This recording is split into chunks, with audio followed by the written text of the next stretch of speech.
Bydd gwasanaeth dod o hyd I swydd. Ailosod eich cyfrinair ceisiwr gwaith.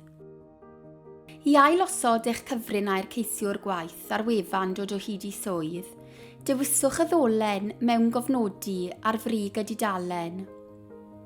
Ar y dudalen mewngofnodi, dewiswch y ddolen ailosod eich cyfrinair. Bydd y dudalen ailosod eich cyfrinair nawr yn ymddangos ar y sgrin. Rhowch eich cyfeiriad e-bost ac yna dewiswch y botwm ailosod cyfrinair. Os yw'r cyfeiriad e-bost hwn yn bodoli yn ein system, yna anfonir e-bost ailosod eich cyfrinair atoch.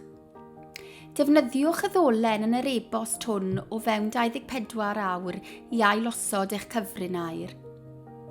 Os na allwch ddod o hyd i'r e-bost, edrychwch yn eich ffolder e-bost sbam neu sothach. Pan fyddwch yn dewis y ddolen ailosod eich cyfrinair, gofynnir I chi nodi cyfrinair newydd. Ar ôl I chi wneud hyn, mae eich cyfrinair wedi'i ailosod a byddwch yn cael eich mewngofnodi'n awtomatig. Dewiswch ewch i'ch cyfrif I gael mynediad i'ch tudalen cyfrif.